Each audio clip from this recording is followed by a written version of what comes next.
Bismillahirrahmanirrahim. Assalamualaikum warahmatullahi wabarakatuh. Perkenalkan, nama saya Rodatul Jannah, Prodi Manajemen Pendidikan Islam Fakultas Tarbiyah. Nah, saya akan menjelaskan tentang manajemen konflik dalam organisasi pendidikan. Yang pertama, pengertian konflik.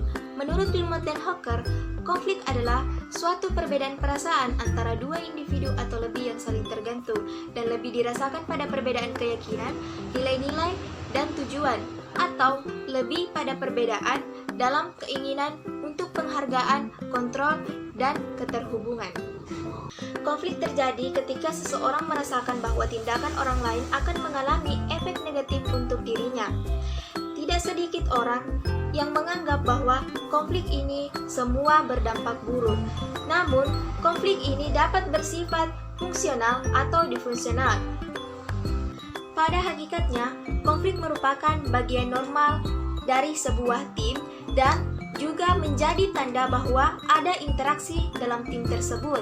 Namun, tidak sering dalam tim itu mereka menangani konflik ini dengan baik. Kadang-kadang mereka membuat keputusan yang buruk untuk menghindari konflik tersebut daripada belajar bagaimana mengelola secara efektif. Selanjutnya saya akan menjelaskan tentang bentuk-bentuk konflik. Ada 4 bentuk-bentuk konflik. Yang pertama, konflik tujuan. Konflik tujuan ini terjadi antara tujuan individu, kelompok, atau antar organisasi. Perbedaan inilah yang memunculkan konflik sehingga harus ada upaya pemecahan dalam perbedaan ini. Yang kedua adalah konflik peranan. Konflik peranan terjadi apabila seseorang atau kelompok memiliki lebih dari 2 peran. Perbedaan peran akan menjadi konflik manakala membahas atau mengelola satu hal yang sama atau berkaitan. Yang ketiga adalah konflik nilai.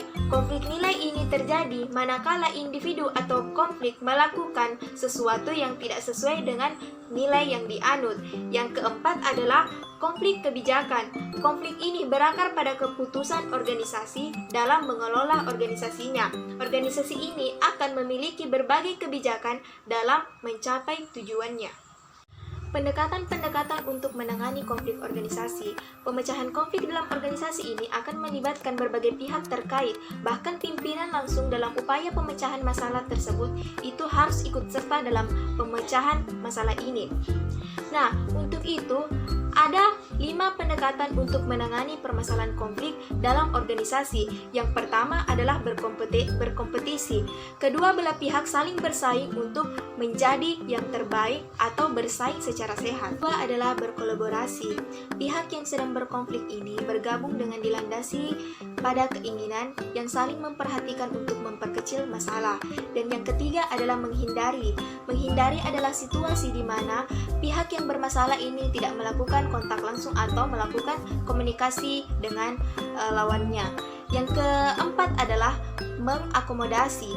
Mengakomodasi adalah situasi di mana penyelesaian konflik ini dengan memberikan kesempatan kepada pihak yang satu, dengan memberikan tempat kepada pihak yang satu untuk mendapatkan apa yang diinginkan. Yang kelima adalah berkompromi, di mana situasi ini merupakan pihak yang bertentang ini melakukan musyawarah untuk saling memberikan saran atau pendapat untuk mencari solusi dalam pemecahan konflik tersebut.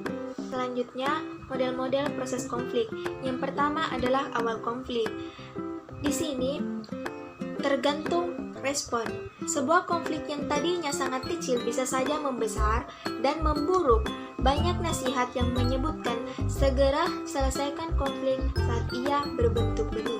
Namun demikian, yang paling penting sebenarnya di sini bagaimana kita menangani konflik tersebut, bukan soal besar atau kecilnya.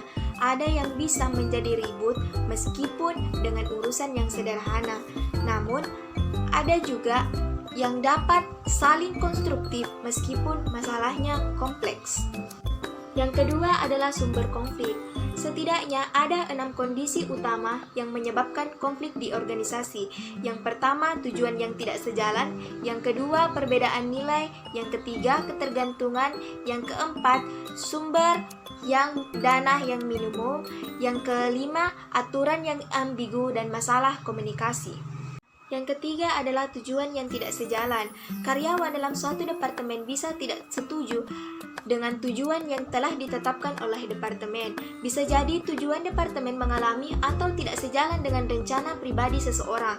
Perbedaan tujuan bisa juga terjadi antara departemen. Yang keempat adalah diferensiasi. Diferensiasi ini merupakan perbedaan antara organisasi, departemen, dan berbagai pihak seperti dalam hal pelatihan, nilai-nilai, keyakinan, pengalaman, dan lain-lain. Ketika semua sepakat tentang sebuah tujuan, mungkin orang berbeda dalam penggunaan cara mencapai tujuan itu.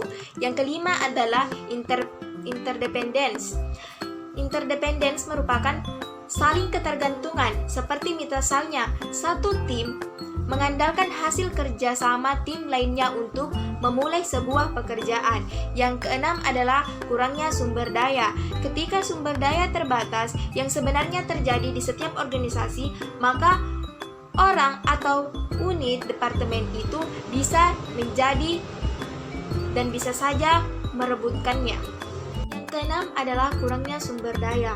Ketika sumber daya terbatas yang sebenarnya terjadi di setiap organisasi itu, maka setiap orang atau unit ini bisa saja merebutnya. Itulah penjelasan dari saya, lebih dan kurangnya mohon dimaafkan. Wassalamualaikum warahmatullahi wabarakatuh.